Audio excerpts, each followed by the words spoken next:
Në mëngjesin e çdo dite, për shumë qytetarët e Kosovës, një filxhan kafe është më shumë se një zakonj, është një rit për të nisur ditën. Por kohët të fundit, kjo kënaqësi e përditshme po bëhet gjithnjë e më e kushtueshme. Çmimi i kafes në tregun kosovar ka shënuar një rritje të ndjeshme. Insideri u sjell faktet. Në lidhje me këtë, edhe qytetarët janë të pakënaqur. Shumë shreta, sidomos të në Kosovë. Ma shtrejtë se në për shtetet perëndimit. Rrugat Kukut, unë pensionist, me 120 euro, shumë splaut.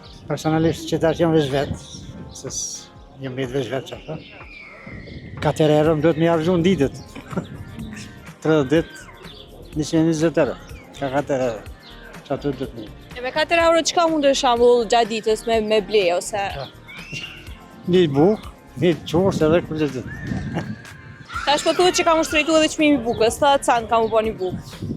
Po shtrejtoj tash, se ata s'kan llogari edhe ashtu, argjojnë rrymë, do të mi pjek atë bukë, do të. Edhe për fund, tash, sfundmi është shtrejtu edhe çmimi i kafës. Ka gjatë shtrejt, ish bo gati, ish dy vishu çmimi i kafës. Sa po duket kjo ngritje çmimeve e arsyeshme? Nuk është e arsyeshme. Nuk është. Pa kafe atë të më ndrënë, po bukë s'më ndrënë, pa do zolla tjera. Unë mendoj se ngritja e çmimeve me të vërtet ka varfënuar qytetarët edhe ka i prekë në krizë. Mbi gjitha, mend i kanë të çmimet, po vozit kerrin, po bondesi. Kjo është një situatë tepër ngarkuar. Po besoj që ke pas fundmi që është rritë edhe çmimi i kafes, gati është dy fishu, sa po duket arsyeshme kjo ngritje e çmimeve të kafes? Po, jo pak, po tepër shumë. Po ndëgja kur ka liri në çmime, pse ja, qeveria nuk reagon, qeveria është mbrapa kësaj situate, krejt, kështu që na qytetarët po pësojnë. Ka njerëz të cilët që unë po them për vetë vetin e marr 120 euro në ndihmë sociale. Vetëm me çato jetoj.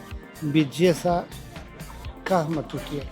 Kjo është një kohë cilën me të vërtetë nuk ja vlen as me mendu që jem ky popull ose e kem merituar. Ashtu, edhe disa përdorues të rrjeteve sociale kanë shprehur pakënaqësitë e tyre në lidhje me këtë.